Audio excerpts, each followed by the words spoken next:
Toutes nos excuses pour ce léger retard accusé indépendamment de notre volonté. Ravi de vous retrouver ce vendredi 17 mars 2023. Mesdames et messieurs, vous êtes sur Téléthiade. Voici l'essentiel des nouvelles du jour. Le président de transition, président de la République, chef de l'État général Mohamed Idriss Déby Itno, a eu hier après-midi un tête-à-tête avec son homologue camerounais Paul Biya. Au menu de cette rencontre, la coopération bilatérale, mais aussi des questions sous-régionales, continentales et intercontinentales d'intérêt commun pour le Tchad et le Cameroun. C'est pour la première fois que les deux chefs d'État, Paul Biya et général Mohamed Idriss Déby Itno, se retrouvent en tête-à-tête au palais de l'unité.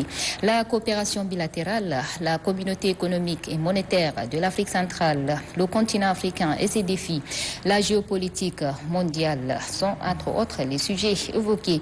Les deux chefs d'État n'ont occulté aucun sujet d'intérêt commun pour leurs deux pays. Ils ont d'abord souligné les liens d'amitié et de coopération qui existent entre le Tchad et le Cameroun, deux pays voisins et alliés dans la lutte contre le terrorisme et l'insécurité dans la sous-région.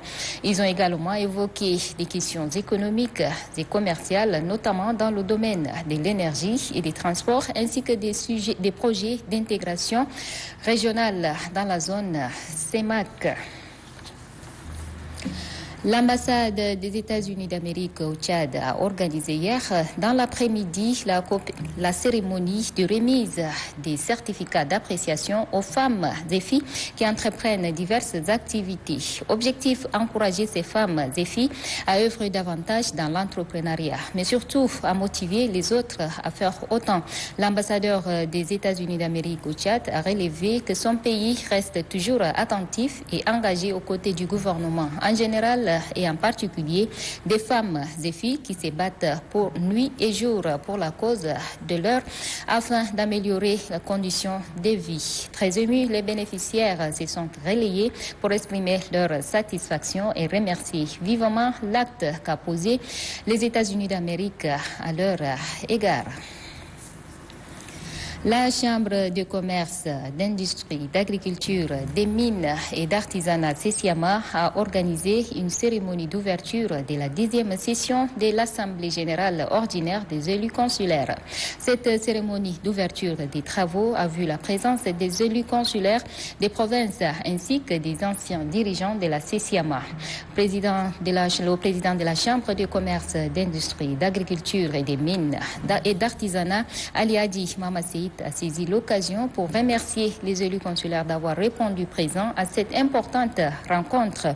Il a ensuite félicité l'équipe du consulat de Moundou pour avoir fait des performantes réalisations qui, selon lui, jamais réalisées par le passé. Les travaux, la ministre de l'Industrie et du Commerce, Wanledoum Robertine, a invité les participants à faire un examen minutieux des différents documents qui leur seront soumis afin que la question de la performance de la CESIAMA soit au centre des échanges. Suite aux incidents qui sévissent en milieu scolaire ces derniers temps, le secrétaire général du ministère de l'Éducation, Mamad Seyd Farah, et ses collaborateurs ont tenu hier après-midi au sein du ministère une rencontre avec les responsables de l'éducation. Ces échanges ont porté sur la responsabilité et l'engagement du corps enseignant à l'endroit des élèves, ceci afin de lutter contre les violences qui sévissent en milieu scolaire. Le secrétaire général du ministère appelle le corps enseignant à une prise de conscience.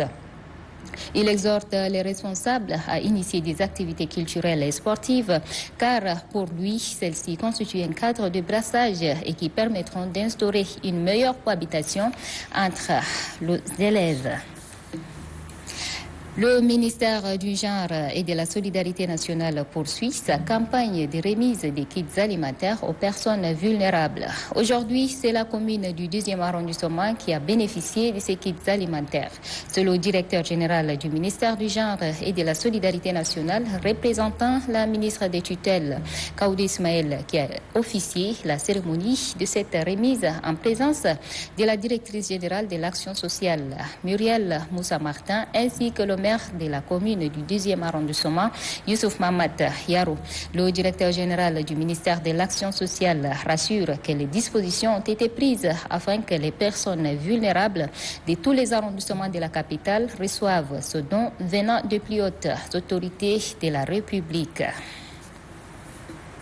C'est la fin de ce flash d'information. Merci de votre fidélité. Rendez-vous demain 13h30 avec le même plaisir. Inch'Allah.